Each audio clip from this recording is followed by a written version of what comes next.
Let your breath slow. Let the world outside drift away.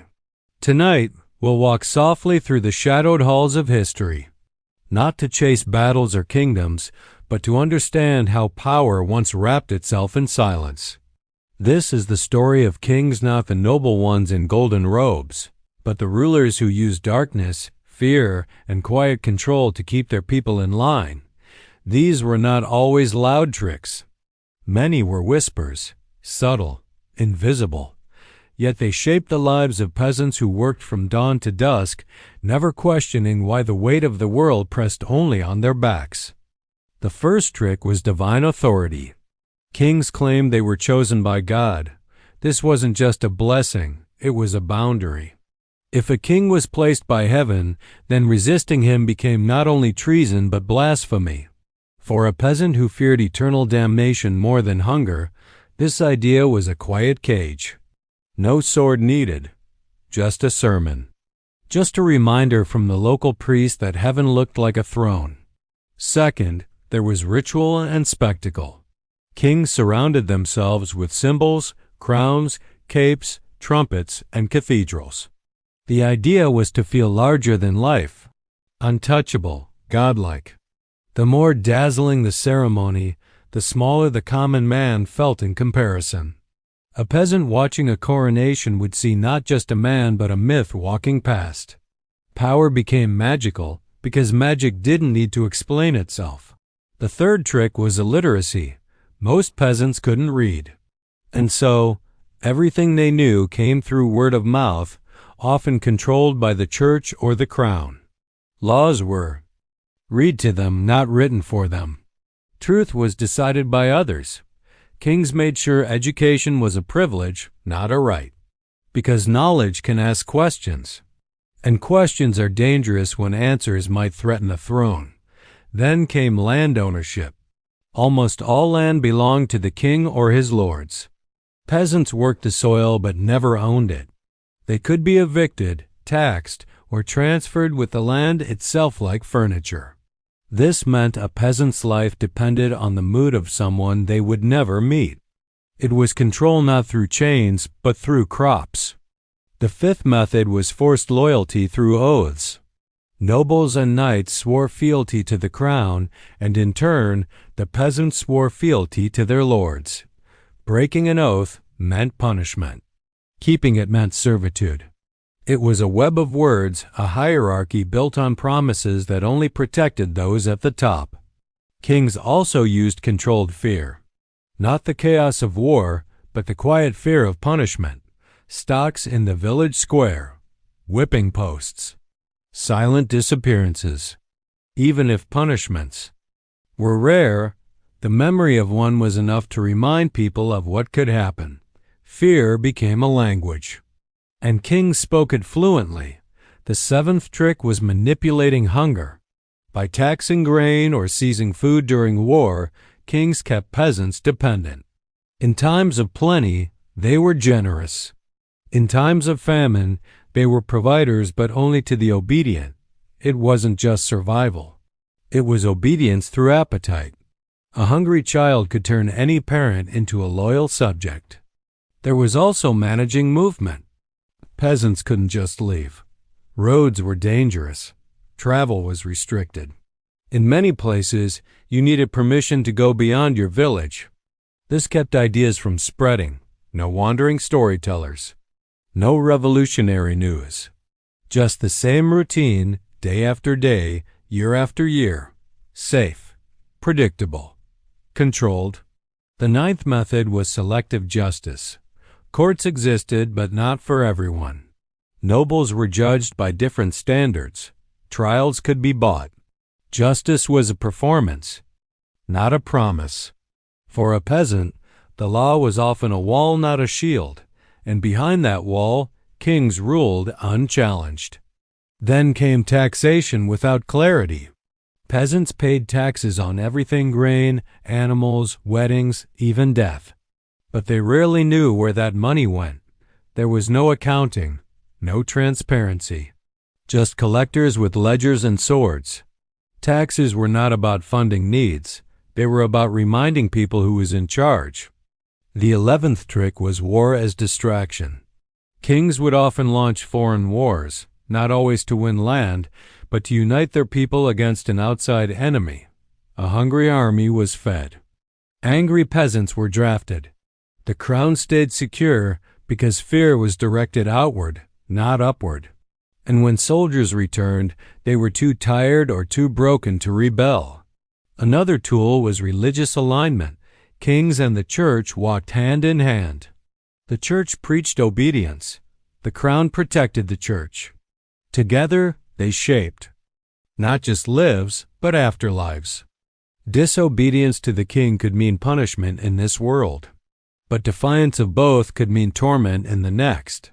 The 13th method was generational submission. Children were raised to obey, just as their parents had. There was no concept of social mobility. No dream beyond the village. If your father plowed fields, so would you. This wasn't just life, it was fate. And questioning fate? That too was dangerous. Kings also used propaganda through folklore. Songs and stories spread loyalty. Bards sang of noble kings and villainous traitors. Myths were crafted to paint rulers as wise, just, even magical. These weren't history lessons. They were bedtime tales with a purpose, to make sure children slept not just peacefully, but loyally. And finally, the 15th trick, silence itself. Sometimes power didn't need to speak. It needed only to watch. A guard at the gate. A noble passing on horseback. The absence of permission. These were quiet signals, understood without words. Power doesn't always shout. Sometimes it only needs to be seen. So now as you lie still, consider the world these peasants lived in. Not a world of war every day, but of careful, constant control. No rebellion in the fields, no fire in the streets, just the quiet weight of unseen rules. These were the tricks of kings designed not to crush in one blow, but to press gently, constantly, until resistance no longer stirred. Let your eyes rest now. The truth has been told not to frighten, but to remember. Because even in darkness, there is something to learn. And tomorrow, we'll return to the other side of the crown. But for now, let the whispers of history settle, and let sleep come softly. As your breath slows and the world grows quieter, we return to the shadowy corners of the medieval world. A time when thrones were heavy not just with gold, but with secrets. In the first part of our journey, we uncovered 15 ways kings quietly controlled the lives of peasants through fear, tradition, faith, and silence. But behind every tactic was something deeper, a belief that power must remain above and people must remain below, and yet the world was never truly still. Even in silence, minds wandered. Even in obedience, souls stirred. Though kings cloaked themselves in grandeur, many of their methods were born not from strength, but from insecurity. They knew how fragile control could be, so they used layers of laws, loyalty, and legend to keep the structure from cracking. And most peasants, born into that world, never saw a reason to resist. Not because they agreed, but because they had never been taught to imagine something different. But what happened when someone did begin to imagine? Sometimes kings added yet another tool division. Peasants were kept from uniting by creating small conflicts among them. Different regions, different dialects, different taxes, even different clothes. It was easier to rule when people distrusted one another. A neighbor was more likely to. Report you then to rise with you. Unity was dangerous. So rulers made sure the people looked sideways, not upward. Another layer was controlled mercy. From time to time, a king would forgive a debt, spare a life, or lower a tax. Not because it was fair, but because it reminded people where mercy came from. It was a trick of generosity, a reminder that even kindness could be used to control. When a ruler holds all punishment, even kindness becomes a leash. Then there was the illusion of choice. Some kings created councils or gatherings of nobles. Decisions seemed shared. But the peasants had no say, and the nobles often feared losing their favor. It was participation without power. A stage play of politics performed to keep the audience seated. As time passed, some rulers built walls not just of stone, but of belief. They convinced the people that the world was naturally ordered, that kings were born to rule, just as oxen were born to plow. This belief became culture, and culture became identity. To challenge the king was not just rebellion, it was a rejection of self. When power becomes normal, it no longer needs to justify itself. It simply is. In this carefully constructed world, even festivals and feasts played a role. The crown declared holidays, hosted games, funded religious celebrations. These weren't just gifts, they were distractions. Temporary joy to mask permanent submission. A day of song to forget a year of silence. It was comfort, not freedom. And it worked. But not all kings relied on cruelty. Some used stories, carefully crafted legends of the royal bloodline, tales of dragons slain, miracles witnessed, ancestors sent from heaven. These stories became history. They weren't always true, but they were believed. And belief is stronger than truth when it shapes how we live. In some parts of the medieval world, kings allowed local customs to continue, not as a gesture of respect, but to prevent rebellion. If people felt seen, they were less likely to resist. But these customs were always under the crown's gaze. Allowed, not protected.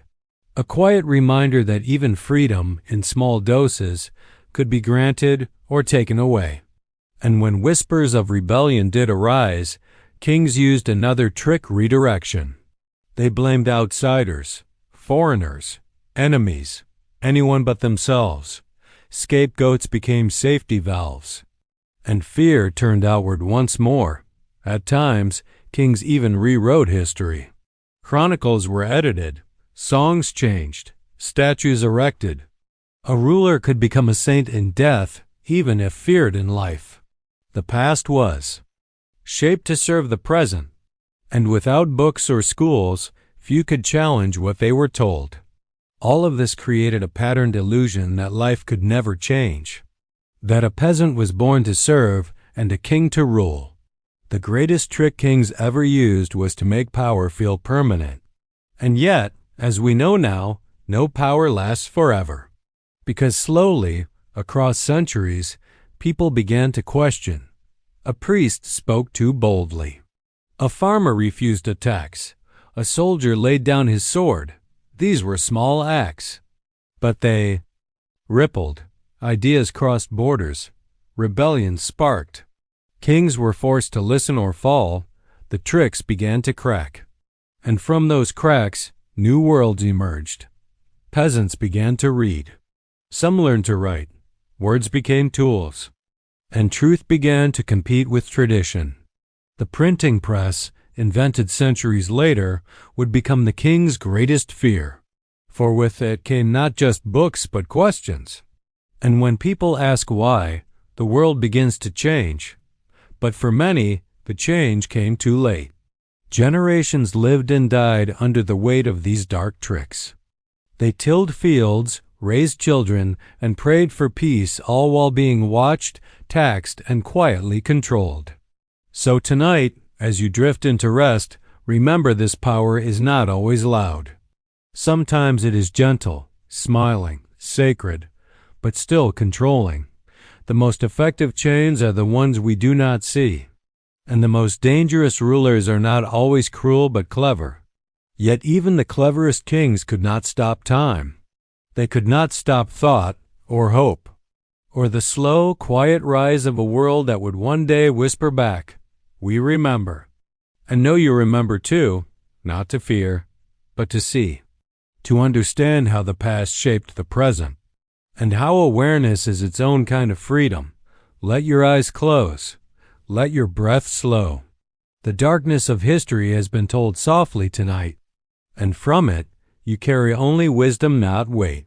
Sleep peacefully, knowing that even in a world ruled by silence, voices still found a way to rise.